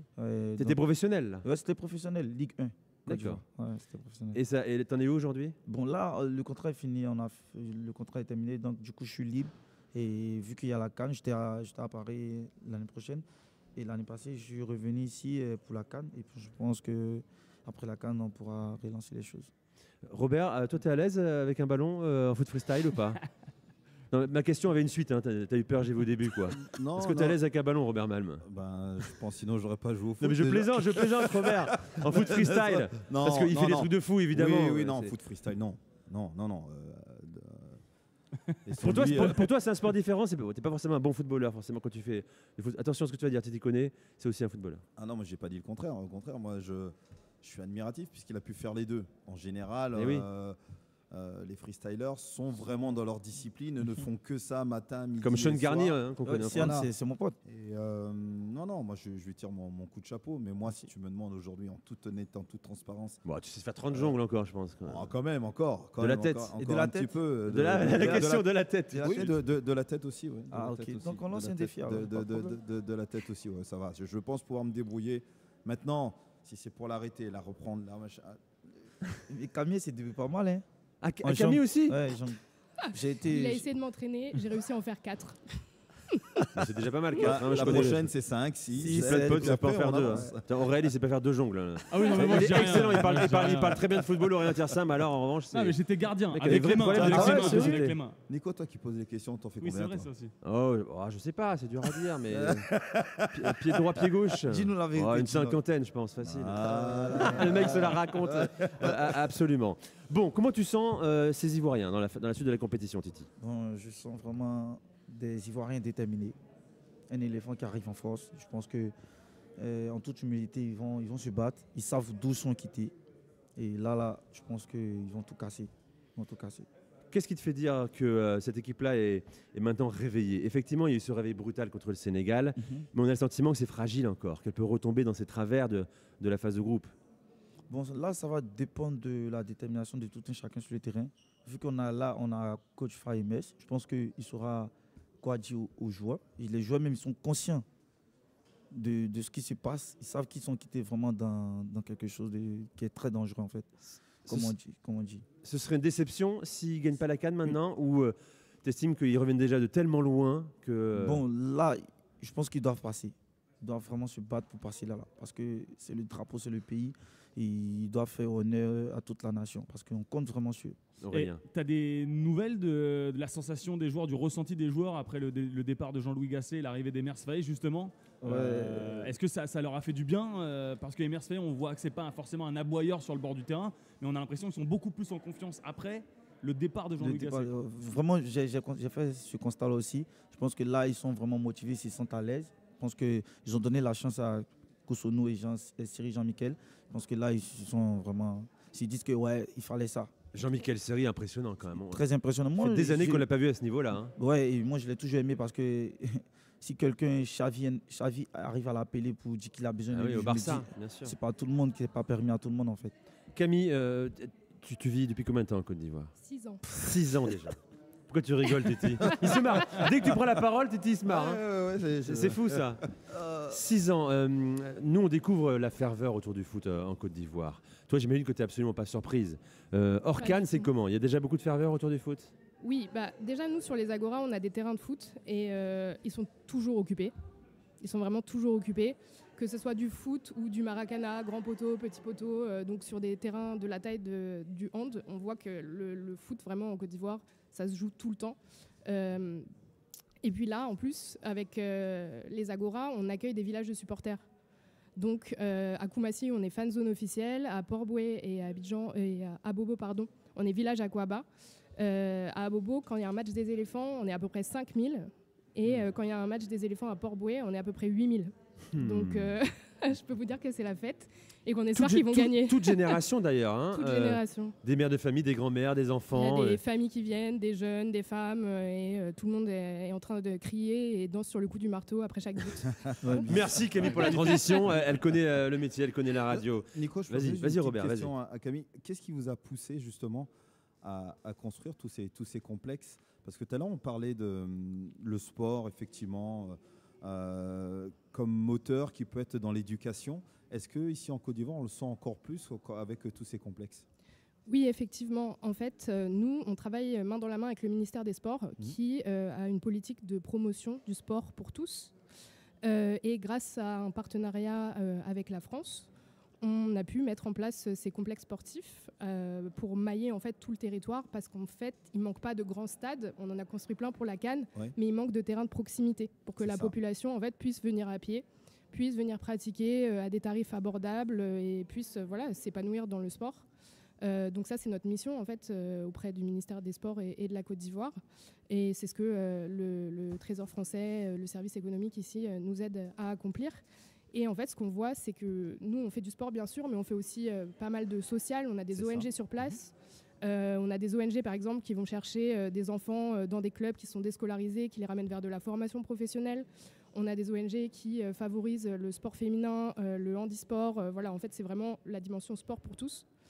Et à côté de ça, on a vu aussi qu'il y avait un engouement autour du sport et des métiers du sport. Donc aujourd'hui, on a même créé un cabinet de formation qui s'appelle Agora Formation. D'accord.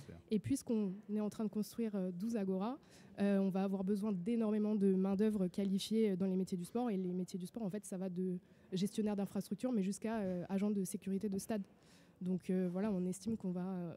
là, par exemple, pour une Agora à Koumassi, on a 30 employés à temps plein qu'on a formés, qu'on a recrutés dans le quartier. Donc voilà, on a un impact énorme et tout ça, c'est grâce au sport. Bravo en tout cas, Camille Bidot, pour tout ce que vous faites avec le projet Agora Win-Win ici en Côte d'Ivoire. Merci Titi, c'était un plaisir. Hein. Ouais. Bonne chance pour le match. Hein. Pronostic Côte d'Ivoire-Mali 2-0 pour la Côte d'Ivoire. Buteur à l'heure et caissier. Il va enfin arriver à l'heure, tu crois, Sébastien? Bien sûr. C'est un peu facile. Il est en forme, je ne sais pas pourquoi on ne le met pas. On a besoin de lui, en fait. Titi. C'est notre Drogba. Merci beaucoup, Titi, d'être venu. C'est un plaisir. N'oublie, j'ai ramené aussi les t-shirts de ma fondation. Afin que on va les mettre, sans problème. Titi Koné était avec nous, Camille Bidot aussi, du projet Agora Win-Win. Dans un instant, la musique avec Tamsir qui nous rejoint. Et son coup du marteau, tout le monde va le faire ici en direct sur RMC, sur la chaîne YouTube de l'After, j'en suis convaincu. C'est l'After Can, on revient dans quelques secondes. A tout de suite. C'est la pub sur RMC. En attendant, lâchez vos commentaires dans le chat.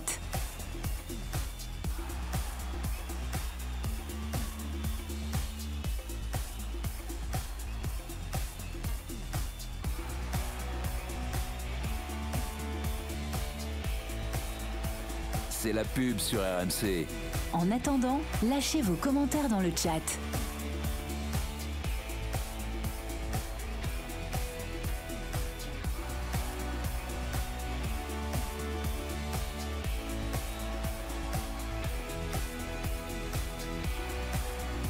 C'est la pub sur RMC. En attendant, lâchez vos commentaires dans le chat.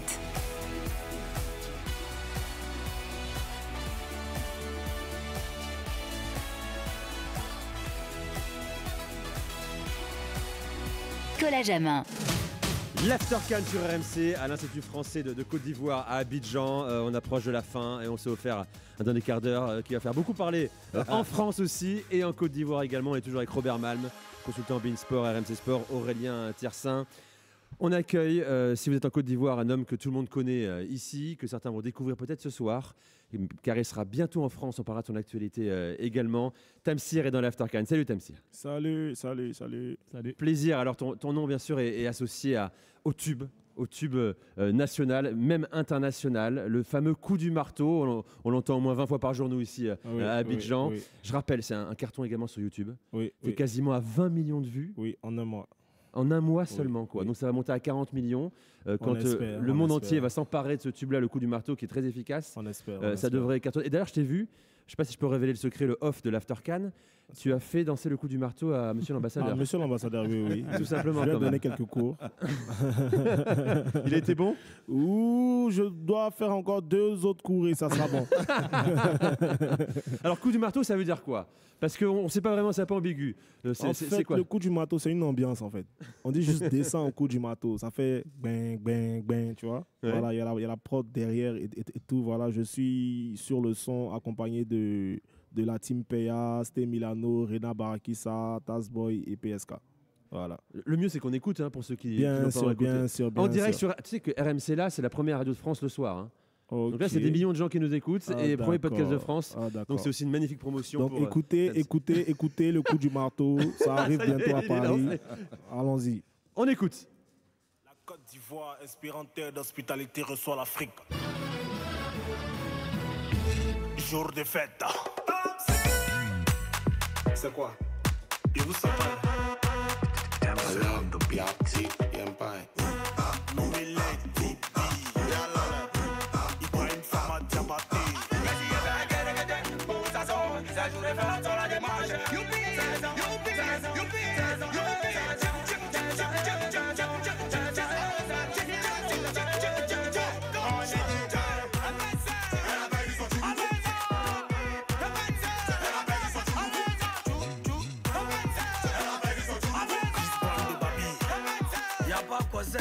à lui seulement.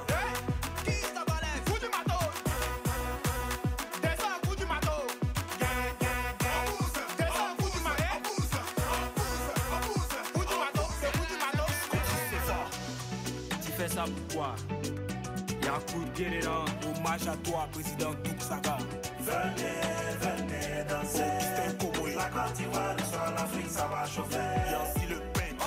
Le coup du marteau, c'est le tube de l'année, peut-être de la décennie.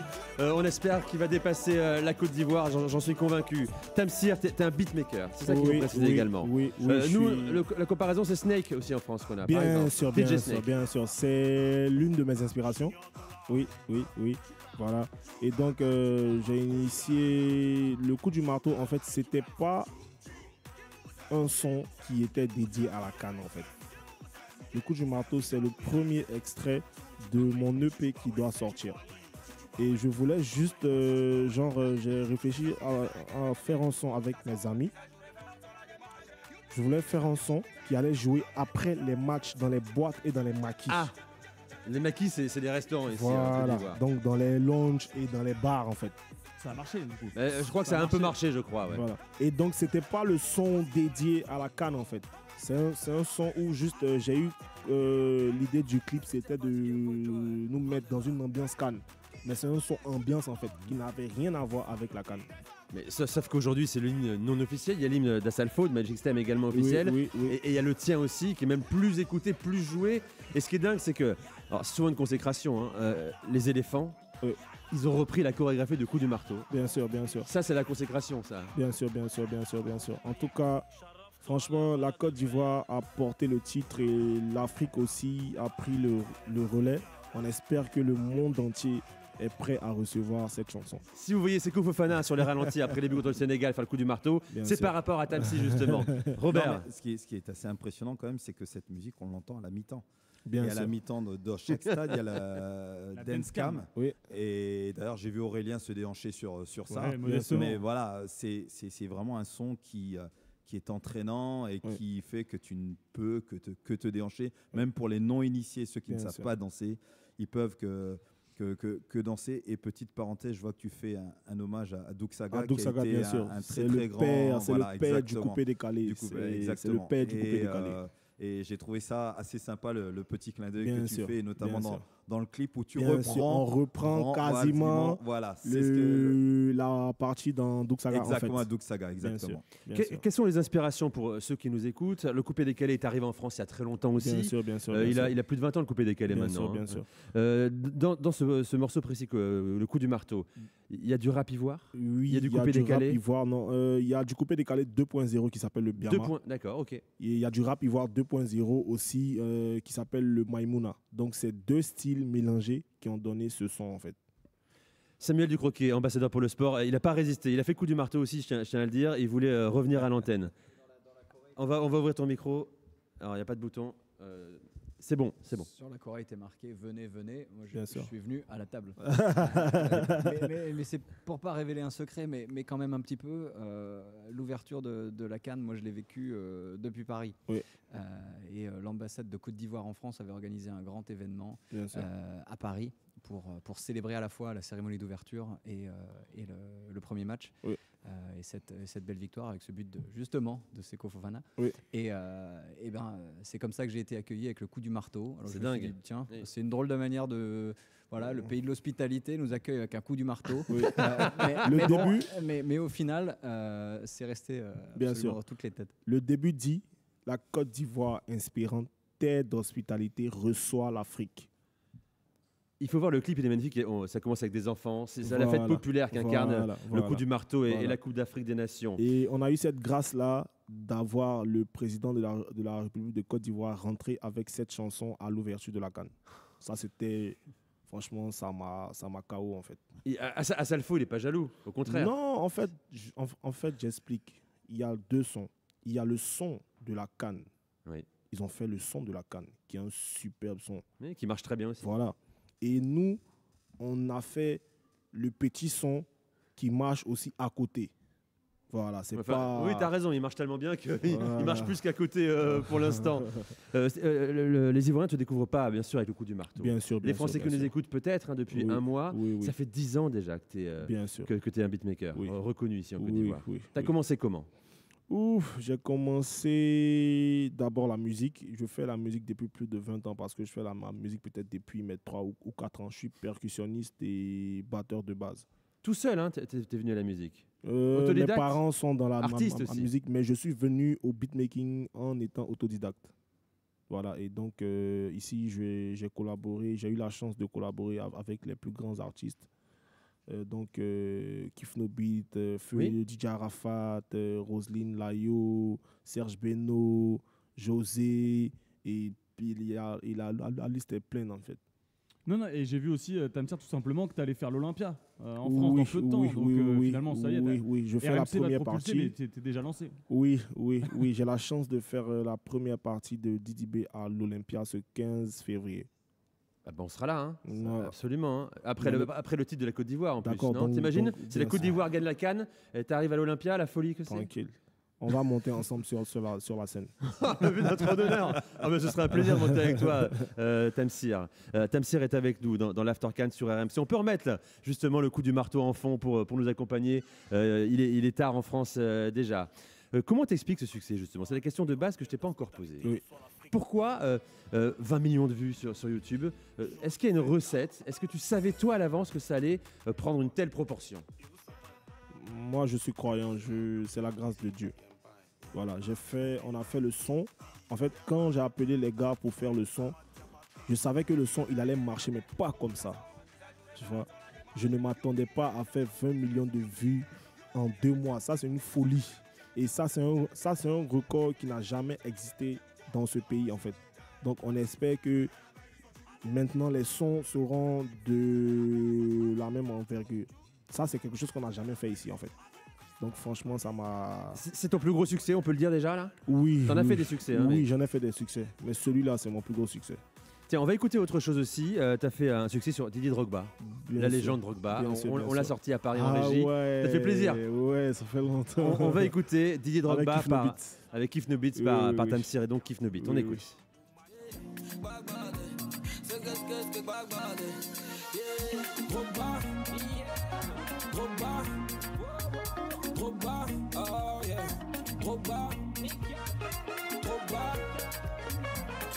Didier Drogba, bien sûr, faut-il le dire, la légende ivoirienne. On faisait un débat l'autre jour dans la voiture avec Aurélien. Qui est la plus grande légende en fait? C'est Yaya Touré ou Didier Drogba? Oh, c'est tu vas avoir des problèmes. C'est Didier Drogba. C'est Drogba, hein, Oui, c'est sûr ici. C'est pas... Ça dépasse le foot. Ouh, ça dénonce. Oh, non, ça dépasse le foot. Ça dépasse le foot. Ça dépasse le foot. Drogba, c'est la légende. Drogba, c'est la légende. Moi, je ne parle pas en termes de football. Je parle en termes de popularité et d'impact. Drogba, c'est la légende. Tu veux dire l'homme? Oui, l'homme. L'homme, c'est la légende, en fait. Et qu'est-ce qu'il a fait que il dépasse au-delà du sportif, que c'est vraiment, comme tu dis, une légende? Mais limite, si demain il devait se présenter pour une élection présidentielle, tu penses qu'il serait Je élu? ne vais pas arriver là-bas. Je fais de la pas sur ce musique. terrain-là. Mais je veux dire, ce que je peux te dire, l'aura c'est que qu'il a. Drogba, c'est un élu de Dieu. D'accord. Voilà, Drogba, c'est un appelé, en fait. C'est pas... Je sais pas, en fait, tout le monde joue au foot, mais le gars, là, il a mis la joie dans le cœur de tous les Ivoiriens. Et si, je t'assure que si on connaît Chelsea, si tu prends la génération des gens, par exemple, de 97 jusqu'à 2005, on regarde le foot en grande majorité à cause de 2 stars en Afrique, Didier Drogba et Samuel Eto'o. Et oui, c'est ça, les 2 grands Avant stars. ça, on ne connaissait pas, en fait, on ne s'intéressait pas vraiment à la chose, tu vois. Et on avait 3 stars sur le continent. C'était Drogba, Samuel et Ronaldinho. Voilà. Oui. Et Ronaldinho. C'est après qu'on a commencé à aimer et découvrir tout le. Et Zidane, il a une place ou pas, tu penses, en Afrique? Si. Mais Zidane, il a une place dans le cœur de nos grands frères, en fait. Nous après, c'est quand on a commencé à connaître. C'est pas le coup du marteau, c'est le coup de boule. Mais c'est pas que ça, C'est Zidane. quand, voilà, c'est quand on a Ballon d'Or. commencé à connaître Zidane, qu'on a vu ses prouesses. Et puis, bon, on est de la génération de l'Italie, c'est quoi, 2006 2006, ah oui, on s'en Voilà, souvient. avec, oui. voilà. Ah ouais. Non, Donc, mais c'est quand tu vois le parcours de Didier. Moi, je l'ai connu à ses débuts, Didier. Quand il était au Mans, tu le destinais pas justement à ce qu'il prenne autant d'envergure, autant d'ampleur, que ce soit sportivement et humainement. Mais il avait déjà du charisme quand même. Il avait déjà un certain charisme, mais Didier se blessait assez régulièrement à ses débuts. Et je pense qu'un travail a été fait. Il a été transféré à Guingamp sous les ordres de Guy Lacombe. Il a eu aussi... Mais il s'est métamorphosé. Il s'est métamorphosé. Il va à Marseille. Puis après, Non, mais on connaît le c'est ça, l'effet Drogba. En Côte d'Ivoire ou à Marseille, il fait une saison à Marseille. À Marseille, c'est une légende déjà. Oui, en oui. une seule saison. Tu l'as rencontré plusieurs fois, Drogba? Tu le connais? Ouh, j'ai pas encore eu la chance de le rencontrer. Il sait que tu as fait vraiment. un morceau sur lui quand même? J'espère. Je t'explique. Drogba n'a jamais fait de direct Instagram. Et la première fois qu'il fait un direct, il est en train de jouer ma musique. C'est incroyable. Je te jure, c'est incroyable. C'est pour ça que je te dis. T'as ressenti quoi là? C'est la grâce de Dieu. J'ai ressenti. Attends, c'était. En fait, j'ai même pas cru en fait. C'est après, quand j'ai bien vu que c'était en direct, que j'ai dit waouh, ça, c'est incroyable en fait. Tu parles avec des joueurs de la sélection ivoirienne pendant la CAN? Ou moi, Quels sont tes plus proches, ceux qui non, t'écrivent? j'ai pas de proches. J'ai pas de proches. Moi, je suis beaucoup musique et je ne sors pas. Je pense que peut-être que c'est après ce single-là que je commence à. Oui, Voilà, parce que là, tu vois. eux, ils te connaissent maintenant, je peux Voilà, dire. tu Seko vois. Fofana, Voilà. Franck Kessié, ils maîtrisent le coup du marteau. Une question aussi qui m'intéresse, c'est quelles sont tes inspirations en France? On a parlé de Snake tout à l'heure. Oui, Snake, c'est franchement. Snake, c'est la légende. David Guetta, d'accord. Ah oui. Mais Snake, c'est. En fait, quand tu vois Snake et quand il t'explique son parcours, c'est inspirant, en fait. Tu vois? C'est comme si actuellement, j'avais mon. Tu vois? C'est ça qui est mon coup du marteau, en fait. Le coup du marteau. Voilà. Je précise que monsieur l'ambassadeur est revenu à la table également. Vous avez pris beaucoup de plaisir à échanger avec Tamsir, qui fait un carton ici. C'est un plaisir, Tamsir, de t'avoir dans l'After Cannes sur RMC. Rendez-vous le 15 février à Paris. Merci à RMC. Première partie, Olympia. Oui. Il y aura du monde dans la salle certainement. On s'est régalé. Bien Merci sûr. Aurélien, merci Robert, Merci. Samuel Ducroquet. C'était un plaisir de vous accueillir aussi. Merci monsieur Merci, l'ambassadeur. monsieur l'ambassadeur. Et merci à l'Institut français de nous avoir reçus ici à Abidjan. toute la team, Merci à Marois également qui a beaucoup œuvré en coulisses pour nous accompagner. Merci à Bruno. C'est terminé pour l'After Cannes et vive la Côte d'Ivoire. Hein. Ça va le faire. Vive la Côte d'Ivoire. Il y a foy, comme on dit chez toi, non? Voilà. Allez, on se quitte avec la musique, pourquoi pas. Le coup du marteau. Rendez-vous demain pour l'After Cannes, l'After des 20h. Et on se retrouve dès minuit dans l'After Cannes sur RMC à Abidjan. Bye bye. Merci. d'Ivoire, Espéranteur d'hospitalité reçoit l'Afrique. Jour de fête. C'est quoi? Et vous savez?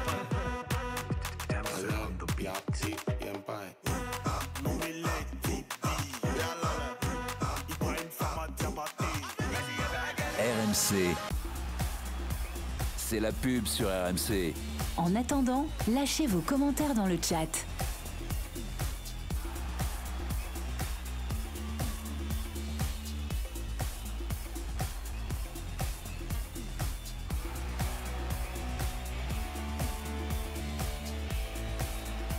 C'est la pub sur RMC.